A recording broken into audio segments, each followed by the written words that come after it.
Good morning. ये class 8 के लिए लेक्चर रिकॉर्ड कर रहे हैं। क्लास 8 में इससे पहले वाले लेक्चर्स में क्या सिखाया था? इससे पहले वाले लेक्चर में क्लास 8 में मैंने फ्रिक्शन स्टार्ट किया था। ठीक है, क्लास 8 में मैंने आपको बताया था friction.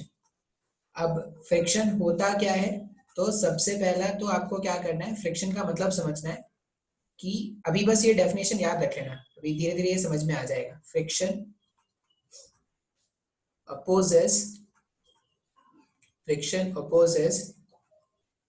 relative motion. Friction opposes relative motion between two objects या between two surfaces, ऐसा लगता है। अब ये रिलेटिव वर्ड बहुत ज्यादा जरूरी है, आप ध्यान रखना। जब भी आपसे फ्रिक्शन का डेफिनेशन पूछा जाए, आपको ये रिलेटिव वर्ड लिखना है। सिर्फ अगर आप ये लिख दोगे फ्रिक्शन ऑपोजेस मोशन, तो वो गलत हो जाएगा। अगर आपने फ्रिक्शन का डेफिनेशन ये लिख दिया कि फ्रिक्शन opposes मोशन, अगर आपने ये लिख दिया तो ये स्टेटमेंट बिल्कुल गलत है। आपको क्या लिखना है? Friction opposes relative motion. अब रिलेटिव मोशन का मतलब क्या होता है, तो मैंने इससे पहले वाले केस में आपको कुछ एग्जांपल बताया था। मान लो ये मेरा सरफेस है, ठीक है, और इस सरफेस के ऊपर मैंने क्या किया है, कोई ब्लॉक रख दिया है। ठीक है, कुछ तो मास होगा, m मास होगा। अब रिलेटिव मोशन का मतलब क्या है? मान लो ये जो बॉटम वाला सरफेस है, ये प्लैंक समझ लो। ये क्या है? ये एक प्लैंक है,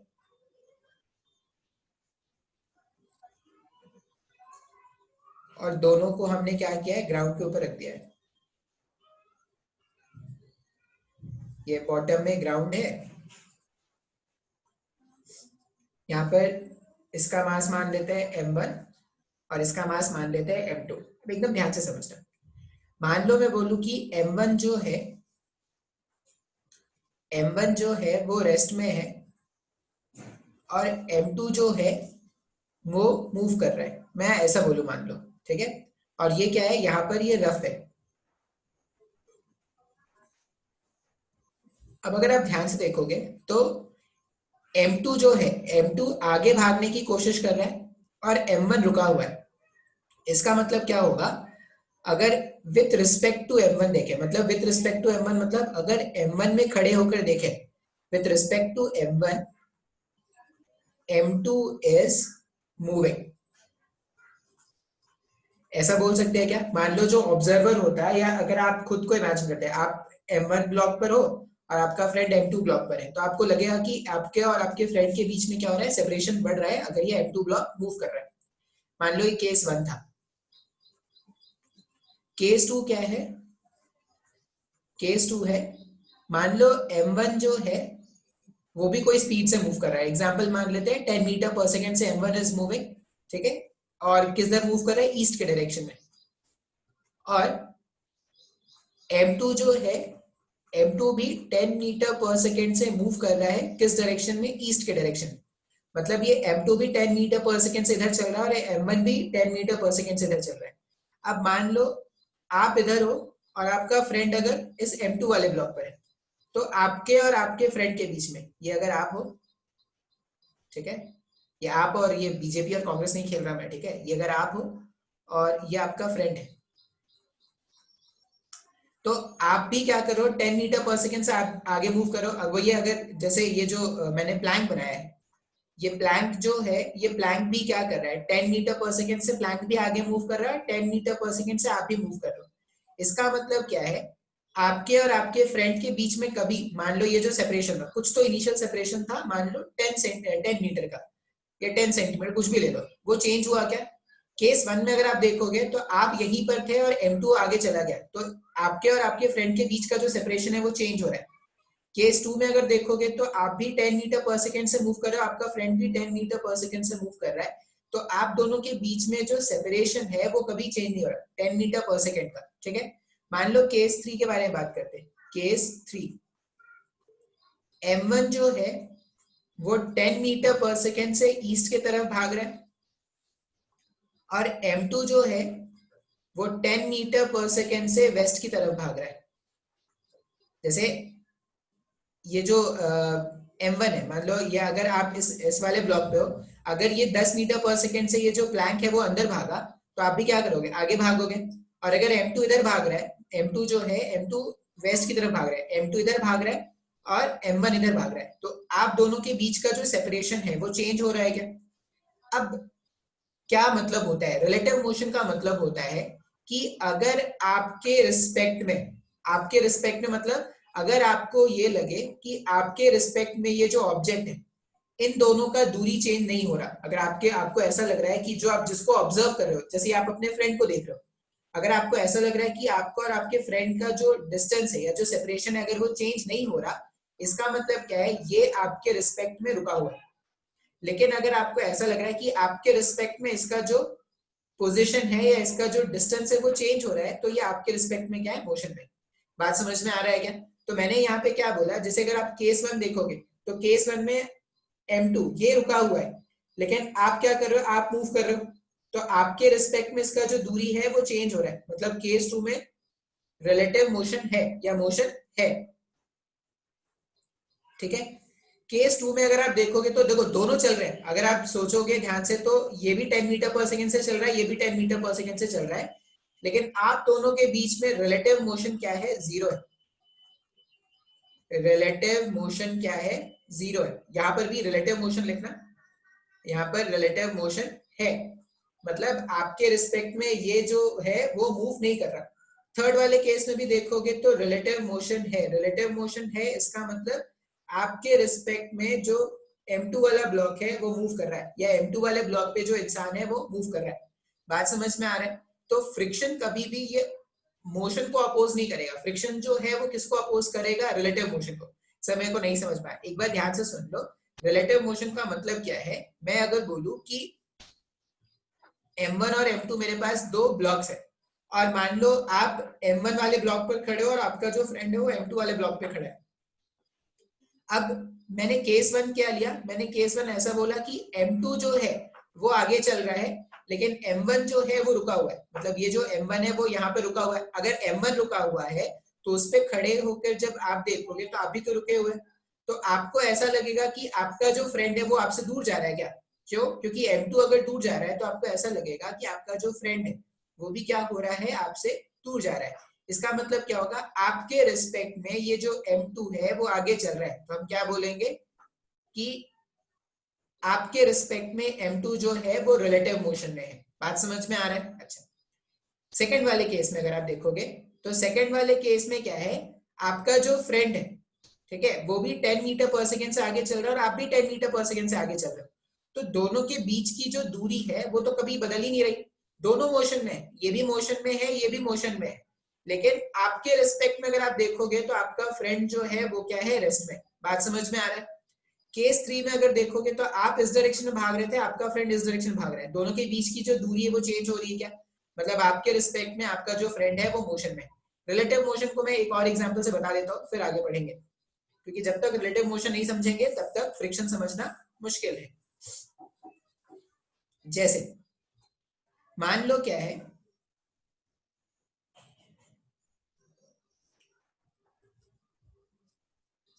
एक कार है या एक जीप है जो भी है, और एक कार है इस तरह के, इस तरह से, ठीक है। केस 1 का डायग्राम बना रहे हैं, केस 1।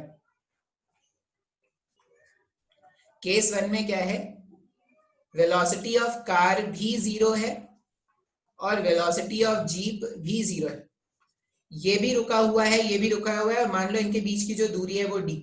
अब यहाँ पर अगर आप बोलोगे ना तो विथ रिस्पेक्ट टू कार, मतलब आप कार पर अगर हो तो with respect to car jeep जो है वो आपको रेस्ट में लगेगा, तो यहाँ पे आप क्या बोलोगे, with respect to car jeep is at rest, jeep is at rest. Case 1 में ऐसा बोलते हैं। मान लो केस 2, अगर मैं केस 2 के बारे में बात करूं तो केस 2 में क्या होगा, फिर से ये जीप बना लेते हैं, यही कार बना लेते हैं, फिर से इनके बीच का जो सेपरेशन है वो है d। मान लो ये जो जीप है वो अभी भी रुका हुआ है, वेलोसिटी ऑफ जीप जो है वो अभी भी 0 है, लेकिन कार जो है वो मूव कर रहा है कहीं पे, मान लो 10 मीटर पर सेकेंड से कार मूव कर रहा है, मान लेते हैं इधर मूव कर रहा है 10 मीटर पर सेकेंड से। अब अगर आप ध्यान से देखोगे तो ये जो ड्राइवर है, जीप पे बैठा जो ड्राइवर है, उसको क्या लगेगा कि कार उसकी तरफ आ रहा है क्या? इसका मतलब with respect to this jeep, with respect to jeep, with respect to jeep, car is moving, car is moving. बात समझ में आ रहा है? जीप को लग रहा है कि कार उसकी तरफ मूव कर रहा है, कितने स्पीड से? 10 मीटर पर सेकेंड से। मान लो ये 10 मीटर पर सेकेंड ये जो स्पीड है मैं इस डायरेक्शन में बनाता अगर इस तरफ, तो क्या बोलते हैं? With respect to jeep car जो है वो 10 मीटर पर सेकेंड से फॉरवर्ड डायरेक्शन में मूव कर रहा है। क्लियर है? ये हो गया केस 2। अगर मान लो मुझे केस 3 बनाना होता,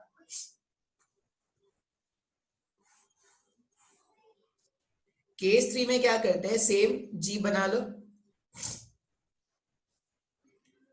वापस एक कार बना लेते हैं, ठीक है? कार की, पहले कार बहुत अच्छा था, फिर कार की दौड़ते दौड़ते हालत खराब हो गई है, जीप भी हवा मोड़ने लग गया है, लेकिन फिर भी इट्स ओके। चलो मान लो इनके बीच का सेपरेशन d है, और अभी क्या है ना, ये जो जीप है वो भी 10 मीटर पर सेकेंड से फॉरवर्ड चल रहा है, और ये भी क्या कर रहा है? 10 मीटर पर सेकेंड से फॉरवर्ड चल रहा है। तो अगर आप देखोगे तो जितना ये, अब ये अगर मान लो ये b का वैल्यू था 100, मान लेते हैं 100 सेंटीमीटर था, अब एक सेकंड में ये जितना आगे बढ़ा, एक सेकंड में ये भी उतना ही आगे बढ़ जाएगा क्या? क्यों? क्योंकि दोनों का स्पीड एक जैसा है, इसका स्पीड भी 10 मीटर पर सेकंड है, इसका स्पीड भी 10 मीटर पर सेकंड है, तो एक सेकंड में ये जितना आगे बढ़ेगा, एक सेकंड में ये भी उतना ही आगे बढ़ जाएगा। अब अगर एक सेकंड में दोनों एक जितना आगे बढ़ रहे हैं, इसका मतलब ये बोल सकते हैं क्या? With respect to G, with respect to jeep car is at rest.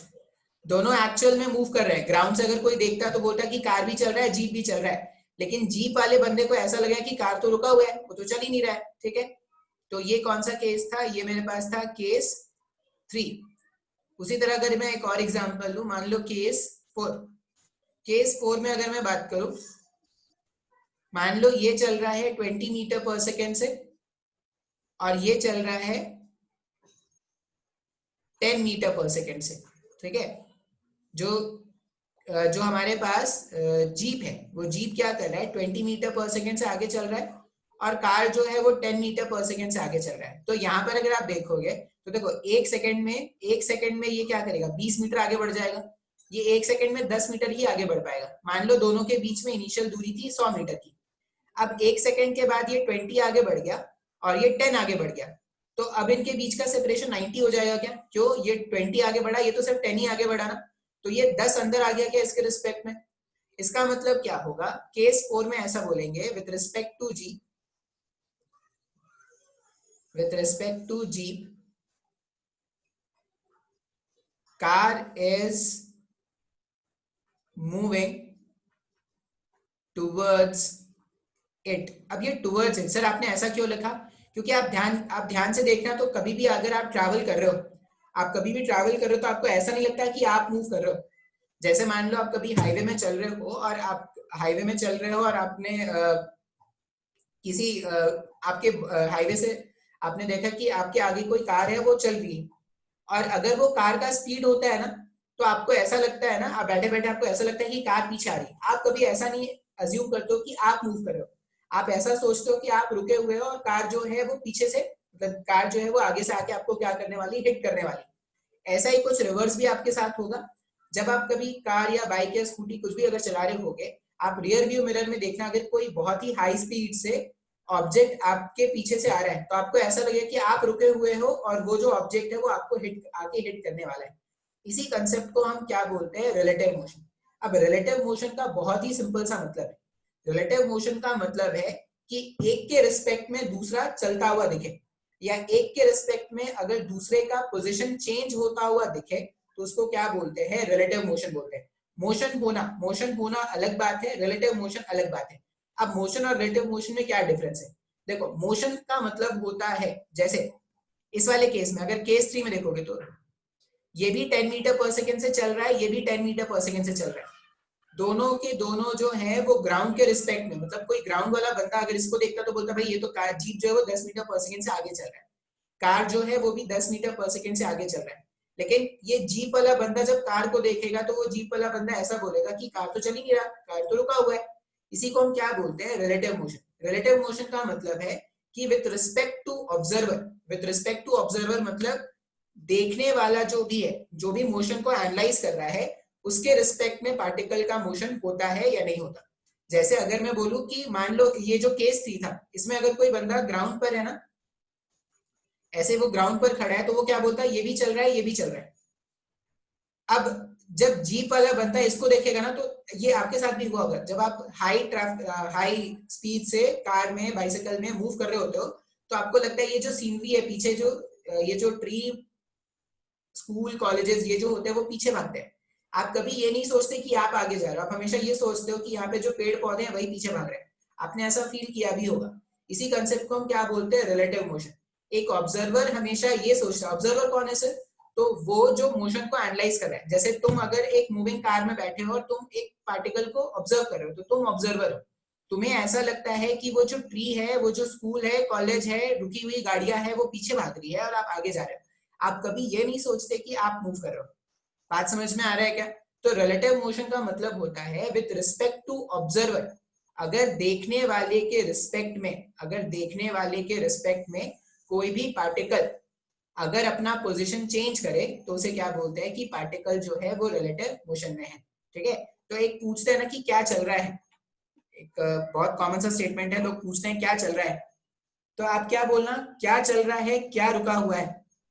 कौन चल रहा है कौन रुका हुआ है, ये इस बात पे डिपेंड कर रहा है कि कौन देख रहा है। ठीक है, जैसे अगर ये देखता तो इसके लिए जिंदगी क्या है, चल रही थी, लेकिन अगर ये देखता तो ये क्या बोलता, जिंदगी जो है वो रुकी हुई है।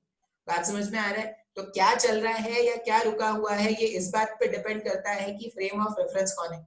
ये इस बात पे नहीं डिपेंड कर रहा है कि आपने फॉग लगाया है कि आपने जॉग लगाया है। बात समझ में आया है क्या? ठीक है, तो ये मेरे पहले आपको एक एग्जांपल समझाया है रिलेटिव मोशन का। रिलेटिव मोशन बहुत ही ज्यादा जरूरी है। सिंपल से लैंग्वेज में इतना ही समझो कि कोई भी ऑब्जेक्ट जो है, जो ग्राउंड के रिस्पेक्ट में आपको लग रहा है कि चल रहा है, ग्राउंड के रिस्पेक्ट में मतलब कोई ऑब्जर्वर अगर ग्राउंड से उसको देखता और ऐसा बोलता कि वो चल रहा है, इसका ये मतलब नहीं है कि किसी दूसरे ऑब्जर्वर के लिए भी वो क्या होगा, चलता हुआ होगा। एक और एग्जाम्पल, मैं बहुत ही कॉमन सा एग्जाम्पल आपको बताता हूँ। आप ट्रेन में बैठे हो, ठीक है, आपके ट्रेन में आसपास में भी लोग बैठे होंगे। मान लो आप ट्रेन में बैठे, ठीक है, और आपके ट्रेन के जो सीट, सामने सीट था उसमें एक बुढ़ा के बैठा, ठीक है। अब आपने क्या किया, जर्नी स्टार्ट हुई, सपोज अमरावती स्टेशन से आपकी जर्नी स्टार्ट हुई। आप अमरावती स्टेशन से नागपुर स्टेशन आ गए। आपने देखा ना कि खिड़की से बाहर जब आप देख रहे हो तो तरह तरह की सीनरीज आ गई। ठीक है, कभी पत्ते आ गए, फूल आ गए, पौधे आ गए, घर आ गई, झोपड़ी आ गई, पहाड़ आ गए, सब कुछ आ गया। लेकिन वो जो सामने जो बुढ़ा था ना, वो कभी नहीं बदला। अभी भी जो अमरावती में जो बुढ़ा था अभी भी वही बुढ़ा है। अब ऐसा क्या है, तो अगर आप ध्यान से सोचोगे तो जो बाहर की सीनरीज है, जो बाहर की सीनरीज है, किसी बाहर वाले बंदे ने आपको अगर देखा होता, ट्रेन से बाहर वाले बंदे ने अगर आपको देखा होता, तो वो बाहर वाला बंदा ऐसा बोलता ना कि आप मूव कर रहे हो। लेकिन उस बुढ़े से पूछो तो आप मूव कर रहे हो क्या, नहीं। तो विद रिस्पेक्ट टू दैट बुढ़ा जो आपके सामने बैठा है, आप रेस्ट में हो। लेकिन जो ट्रेन के बाहर जो सिनेरियोज हैं या ट्रेन के बाहर जो आदमी हैं, उनके रिस्पेक्ट में आप क्या कर रहे हो, मूव कर रहे हो। बात समझ में आया है क्या? तो कोई भी पार्टिकल मोशन में है या रेस्ट में है, ये कौन बताता है, ये बताता है कि उस ऑब्जेक्ट को ऑब्जर्व कौन कर रहा है। तो with respect to the observer कोई भी पार्टिकल मोशन में हो सकता है या कोई भी पार्टिकल रेस्ट में हो सकता है। बात समझ में आया? अब फ्रिक्शन जो है वो कभी भी मोशन को अपोज नहीं करता। फ्रिक्शन जो है वो रिलेटिव मोशन को अपोज करता है। अब रिलेटिव मोशन आई होप तुमको समझ में आया होगा। जैसे मैं अगर एग्जांपल बताऊं, मान लो मैं एक एग्जांपल लूं आपके सामने, ऐसा है,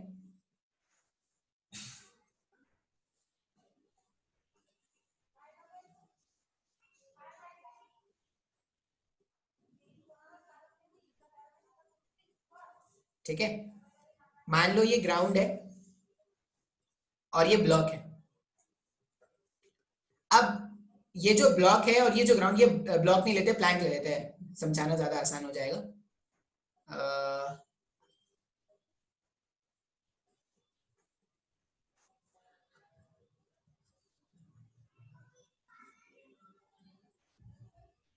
ठीक है। और दोनों को मैंने क्या किया है, दोनों को मैंने इस तरह से ग्राउंड पे रखा है। ये ग्राउंड है, ये ग्राउंड है, ये प्लैंक है, और ये बॉक्स है या ब्लॉक है, जो भी, ठीक है। अब मान लो ये जो प्लैंक है ना, ये रेस्ट में है। ध्यान से समझना जो समझाऊंगा। प्लैंक जो है वो रेस्ट में है, और ये ब्लॉक जो है वो मूव कर रहा है, ठीक है। अगर आप ग्राउंड के रिस्पेक्ट में बात करो, मान लो कि कोई ऑब्जर्वर ग्राउंड से इस ब्लॉक को देखेगा, तो ग्राउंड के रिस्पेक्ट में ये मूव कर रहा है क्या? बिल्कुल सर, मूव कर रहा है। मान लो प्लैंक के रिस्पेक्ट में अगर आप ब्लॉक को देखो, तो प्लैंक तो खुद रुका हुआ है, और इसके रिस्पेक्ट में ये ब्लॉक क्या कर रहा है, आगे चल रहा है क्या?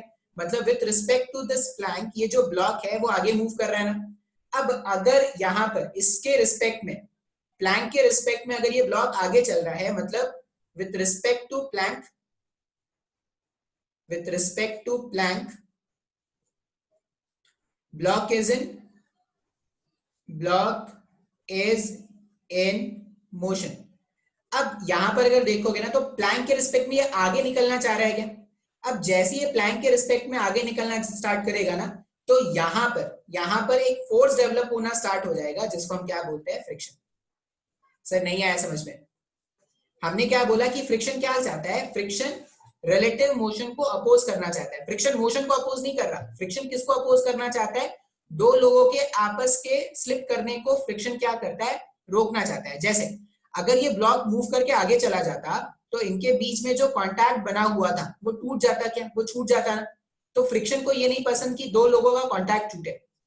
फ्रिक्शन को ये कभी नहीं पसंद कि दो लोगों का कॉन्टैक्ट छूटे। इसलिए क्या होगा, जैसे ये आगे निकलना स्टार्ट करेगा ना, तो यहाँ पर पीछे के डायरेक्शन में एक फ्रिक्शन फोर्स आना स्टार्ट हो जाएगा। पीछे क्यों सर? क्योंकि अगर फ्रिक्शन पीछे लगेगा तभी तो ये ब्लॉक को रोकने की कोशिश करेगा। तो ये जो ब्लॉक है जैसे ही आगे जाना स्टार्ट करेगा ना, तो यहाँ पर एक फ्रिक्शन जनरेट होना स्टार्ट हो जाएगा। कब? जब ये जो सर्फेसेस होंगे वो रफ होंगे। मतलब स्मूथ सर्फेसेस पे फ्रिक्शन नहीं होता। ऐसा कोई सर्फेस होता नहीं जो 100% स्मूथ हो, लेकिन अगर ये सरफेस स्मूथ होता तो यहाँ पे कोई फ्रिक्शन नहीं होता। ये तुम्हारे पास एग्जांपल 1 है। लेकिन मान लो अगर ऐसा केस होता, इसी में अगर मैं और एक केस बताता, मान लो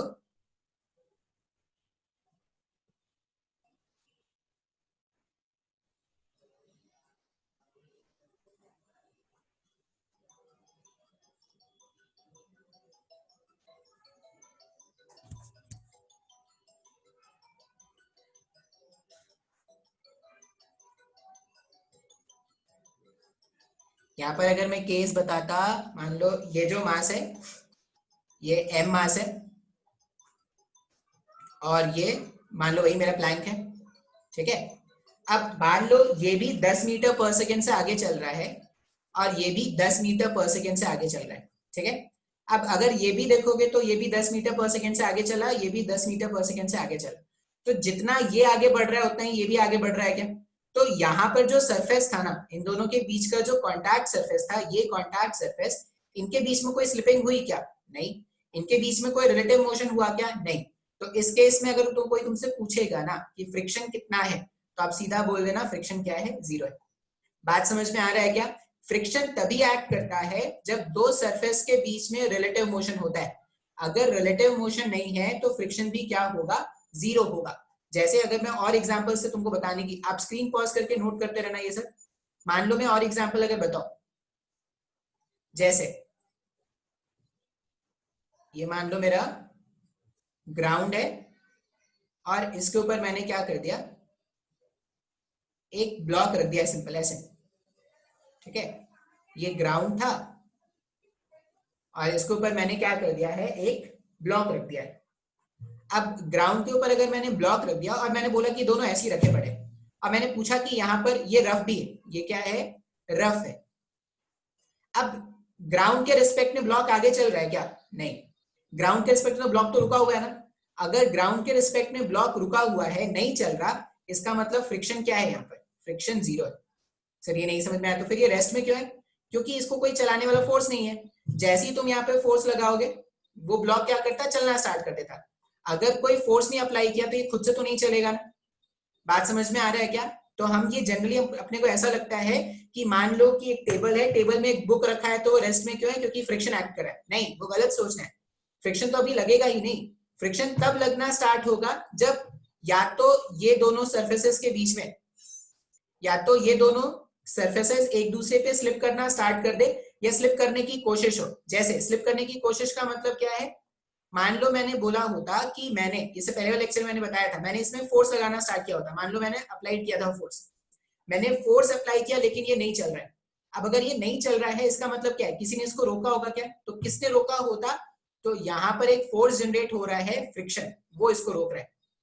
अब देखो फ्रिक्शन क्यों जनरेट हो रहा है, ये अप्लाइड फोर्स इन दोनों के बीच का जो कॉन्टैक्ट है उसको तोड़ने की कोशिश कर रहा है क्या, अप्लाइड फोर्स कॉन्टैक्ट को तोड़ने की कोशिश करेगा, इसलिए यहाँ पर क्या होगा, एक फ्रिक्शन फोर्स जनरेट होगा। तो अगर कोई आपसे ऐसा बोल रहा है कि एक सिंपल सा ब्लॉक है जो ग्राउंड पे ऐसा रखा हुआ है तो फ्रिक्शन कितना है, तो जीरो है। क्यों जीरो है, क्योंकि स्लिप करने की टेंडेंसी नहीं है। जब तक स्लिप करने की टेंडेंसी नहीं होगी दो सरफेसेस के बीच में, तब तक फ्रिक्शन का वैल्यू क्या रखना है, जीरो रखना है। ये बात आपको हमेशा के लिए याद रखना है। जैसे यहाँ पर देखो ये 10 मीटर पर सेकेंड से चल रहा है, ये 10 मीटर पर सेकेंड से चल रहा है, ये भी 10 मीटर पर सेकेंड से चल रहा है। अब ये अगर 10 मीटर पर सेकेंड से चल रहा है, ये 10 मीटर पर सेकेंड से ये और 10 मीटर पर सेकेंड से ये, तो जितना ये चलेगा उतना ही ये चलेगा। इसका मतलब ये है कि ये भी चल रहा है, ये भी चल रहा है, दोनों के बीच में कोई स्लिपिंग नहीं है, तो यहाँ पे फ्रिक्शन भी क्या है, जीरो।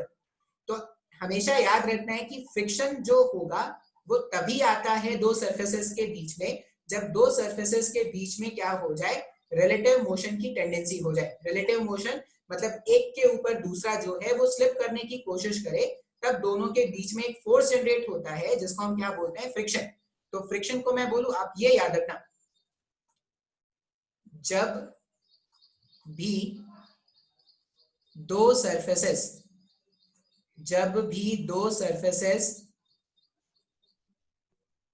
एक के ऊपर एक के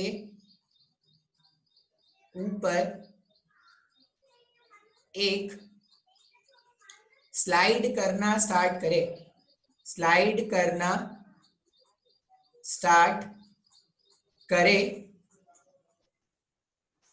तो एक फोर्स जनरेट होता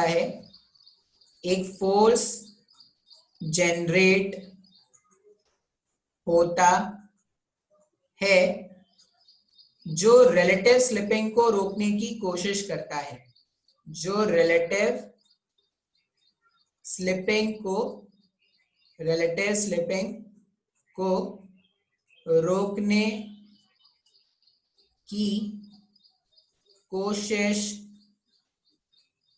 की कोशिश करता है। इस फोर्स को ही फ्रिक्शन कहते हैं, इस फोर्स को ही फ्रिक्शन कहते हैं। बात समझ में आ रहा है? मैंने आपको इससे पहले वाले लेक्चर में भी ये बताने की कोशिश की थी कि फ्रिक्शन जो होगा वो क्यों जनरेट होता है। जब भी दो सरफेसेस के बीच में स्लिप होने की, जैसे ऐसा है, अगर स्लिप होने की टेंडेंसी होती है, ऐसे स्लिप होने की टेंडेंसी होती है, तब फ्रिक्शन है। अगर दोनों साथ साथ ऐसे चल रहे हैं तो कोई फ्रिक्शन नहीं। तो सीधा सा रिलेटिव मोशन का मतलब क्या समझना है कि अगर एक के रिस्पेक्ट में दूसरा मूव करे, अब वो आगे आ सकता है, पीछे जा सकता है, कुछ भी हो सकता है, तो हम क्या बोलेंगे, एक के रिस्पेक्ट में दूसरा जो है वो रिलेटिव मोशन में है। अगर दो सरफेसेस के बीच में रिलेटिव मोशन है और सरफेसेस रफ है, तभी फ्रिक्शन क्या होगा, जनरेट होगा।